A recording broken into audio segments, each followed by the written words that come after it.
8 ജില്ലകളിലെ വിദ്യാഭ്യാസ സ്ഥാപനങ്ങൾക്ക് ബുധനാഴ്ച ജൂലൈ 17 അവധി പ്രഖ്യാപിച്ചു. കനത്ത മഴ തുടരുന്നതിനാൽ ജില്ലകളിലെ ട്യൂഷൻ സെന്ററുകൾ ഉൾപ്പെടെയുള്ള എല്ലാ വിദ്യാഭ്യാസ സ്ഥാപനങ്ങൾക്കും ബുധനാഴ്ചയാണ് അവധി പ്രഖ്യാപിച്ചിരിക്കുന്നത്.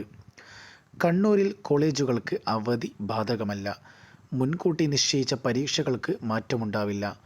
പ്രൊഫഷണൽ കോളേജുകൾ ഉൾപ്പെടെയുള്ള എല്ലാ വിദ്യാഭ്യാസ സ്ഥാപനങ്ങൾക്കുമാണ് അവധി പ്രഖ്യാപിച്ചത്. വയനാട് ജില്ലയിലെ MRS സ്കൂളുകൾക്ക് അവധി ബാധകമല്ലെന്നും കളക്ടർ DR മേഘശ്രീ ഇറക്കിയ ഉത്തരവിൽ പറയുന്നു. ഇടുക്കി ജില്ലയിൽ അങ്കണവാടികൾ, മദ്രസ, കിൻഡർ ഗാർഡൻ എന്നിവയ്ക്കും അവധിയായിരിക്കുമെന്ന് കളക്ടർ ഷീബ ജോർജ് അറിയിച്ചു. ട്യൂഷൻ സെൻ്ററുകൾ ഒരു കാരണവശാലും പ്രവർത്തിക്കാൻ പാടില്ല. പൂർണ്ണമായും റെസിഡൻഷ്യലായി പ്രവർത്തിക്കുന്ന വിദ്യാഭ്യാസ സ്ഥാപനങ്ങൾക്ക് അവധി ബാധകമല്ലെന്നും ഉത്തരവിൽ പറയുന്നു. പത്തനംതിട്ട ജില്ലയിൽ ദുരിതാശ്വാസ ക്യാമ്പുകൾ പ്രവർത്തിക്കുന്ന സ്കൂളുകൾക്കും അവധി പ്രഖ്യാപിച്ചു. തിരുവല്ല നെടുംപ്രയാർ MT LP സ്കൂളിനും വെണ്ണിക്കുളം സെൻറ്റ് ബെഹനാൻസ് UP സ്കൂളിനും അവധി പ്രഖ്യാപിച്ചു.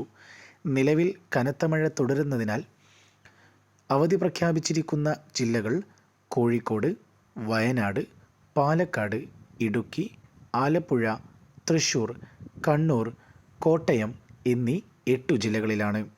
വിദ്യാഭ്യാസപരമായ വാർത്തകൾക്കും ഇൻഫോർമേറ്റീവ് വീഡിയോകൾക്കും ഈ ചാനൽ സബ്സ്ക്രൈബ് ചെയ്യാൻ മറക്കല്ലേ. അതോടൊപ്പം തന്നെ മറ്റുള്ള വിദ്യാർത്ഥികളിലേക്ക് ഷെയർ ചെയ്യുവാനും മറക്കല്ലേ.